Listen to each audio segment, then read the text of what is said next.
আসসালামু আলাইকুম, welcome to Moon's daily vlog. আশা করি সবাই ভালোই আছেন। আল্লাহর রহমতে আমিও মোটামুটি ভালোই আছি, না হলে তার এত রং বেরঙের পিঠা বানাতে পারি না। এখানে আমি অনেক ধরনের পিঠা বানিয়েছি, তো পিঠাগুলা কিভাবে বানালাম সেটাই আপনাদের সাথে আজকে শেয়ার করব। বাঙালির কিন্তু শীত গরম বলে কোনো কথা নাই, বাঙালিরা তো পিঠা প্রিয়, পিঠা তো খাবেই, সেই জন্য এই যে রং বেরঙের পিঠা বানানো। পুরো ভিডিওটার সাথে থাকলে বুঝতে পারবেন যে কিভাবে এই পিঠাগুলা বানালাম। তো চলুন চলে যাই পিঠা বানানোর কাজে। এই পিঠাগুলা কিন্তু সম্পূর্ণ চাউলের গুঁড়া দিয়ে আর চিনি দিয়ে বানানো। প্রথমে যে দেখতে পাচ্ছেন এটা হচ্ছে শামুক পিঠা বলে আমাদের এখানে, তো শামুকের মতোই লাগছে অনেক। ফুলের রানী গোলাপ, সেটাই আমরা আটা দিয়ে বানিয়েছি। কিভাবে আর একটা পিঠা দেখছেন ওটা হচ্ছে পুলি পিঠা। পুলি পিঠা কিভাবে বানাতে হয় সেটাও দেখাবো আপনাদেরকে। আরো অনেক রকমের পিঠা আছে, আমরা কিন্তু সবগুলাই বানাচ্ছি। তো প্রথমে শুরু করে দিলাম পুলি পিঠা। পুলি পিঠাটা কিভাবে বানাচ্ছি সেটাই দেখুন। এই যে পুলি পিঠা কিন্তু বানাতে অনেক সহজ, আবার অনেক কঠিনও, যে পারে না তার কাছে কিন্তু কঠিন।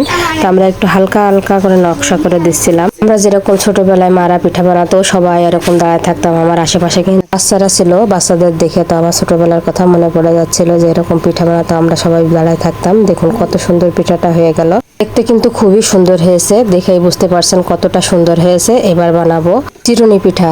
চিরুনি পিঠা বানানোর জন্য 2টা চিরুনি লাগবে। আর আমরা কিন্তু আটাটা আগে খামির করে নিয়েছি, যেভাবে চাউলের রুটি বানাই ঠিক সেইভাবে খামির কোটা করে নিয়েছি।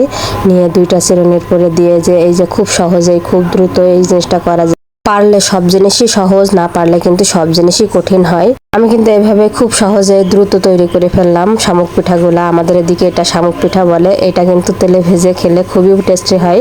চিনি দিয়েও খাওয়া যায়, আবার শুধু শুধু এমনিতেই খাওয়া যায়। ভাজা পিঠা যেভাবে ঠিক সেইভাবে খাওয়া যায়। প্রথমে রুটিটা বানিয়ে নিলাম, তারপরে ছোট ছোট করে কেটে নিয়েছি, রুটির মতো করে ছোট ছোট করে কাটার পরে আমি 4-5টা একসাথে দিয়ে দিলাম। দিয়ে মাঝখানটা একটু দেবে নিলাম, দেবে নিলে হবে কি ওর সাথে জয়েন্ট হয়ে যাবে, বেশ ভালো হবে জিনিসটা, তাহলে আর উঠে আসবে না, সেই জন্য এই কাজটা করলাম। এবার আমি 3টা সাইড সমানভাবে কেটে নিলাম। জিনিসটা কিভাবে কাটছি বুঝতেই পারছেন যে কিভাবে কাটছি, যেন সমান হয় একেবারে সেইভাবে কাটতে হবে, তা নাহলে কিন্তু ভালো হবে না, একদিকে ছোট হবে আর একদিকে বড় হবে। সেই জন্য এই কাটাটা কিন্তু মেন, সেইভাবে কাটতে হবে।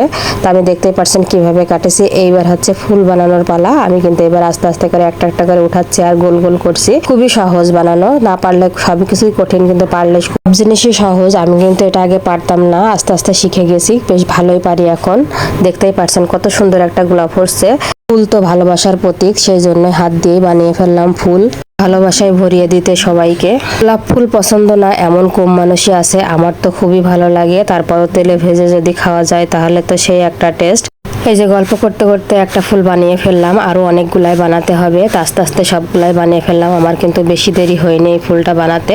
গোলাপে কিন্তু কাটা থাকে, হাত দিও না, কিন্তু এই ফুলে কিন্তু কাটা নেই, হাত দেওয়া যাবে, সমস্যা নেই। বুঝতেই পারছেন আমি কত সুন্দর করে বানাচ্ছি গোলাপ ফুলটা। গ্রাম অঞ্চলে কিন্তু বিয়ে বাড়িতে এই পিঠাগুলা কিন্তু খুবই চলে, মানুষ খুব পছন্দও করে, আবার খেতেও কিন্তু ভালো লাগে। এটা যদি চিনি শিরার ভিতরে দেওয়া যায় তাহলে তো সেই একের লাগবে, কিন্তু আমার অতটা মিষ্টি ভালো লাগে না, সেই জন্য আমি এটা এমনিতেই খেয়েছি। যে এখন বানানোটা কমপ্লিট, কত সুন্দর হয়েছে বলুন তো, আপনারা দেখেই বলবেন আসলেও গোলাপের মতো হয়েছে কিনা, আপনারাই দেখে বলুন তো। তো এখন আমি আর একটা পিঠা বানাবো, এটা বলে ফুল পাকান। এই ফুল পাকানের উপকরণ হচ্ছে আটা, একটা ডিম দিলে বেশি খাস্তা হয়, আপনার যে যেমন ইচ্ছা, সে যদি কেউ ডিম না খেতে পছন্দ করে কিন্তু সে সেইভাবেই খেতে পারে। আর লাগবে ছাঁচ হলেই কিন্তু এই পিঠাটা তৈরি করা যাবে অল্প সময়ের মধ্যে, অতি তাড়াতাড়ি। এই পিঠা বানানোর কিছু টেকনিক আছে, সেই টেকনিকগুলো আমি অন্য ভিডিওতে দেখাবো। আমার চ্যানেলের সাথেই থাকবেন, তাহলে নতুন পুরাতন সব রেসিপি পাবেন, যে কোনো রান্নার বা যে কোনো কিছুরই ভিডিও পাবেন। পিঠাগুলা কেমন হয়েছে অবশ্যই কমেন্টে জানাবেন, আর কার কার পছন্দ সেটাও বলবেন। আজকে চলে গেলাম, আল্লাহ হাফেজ।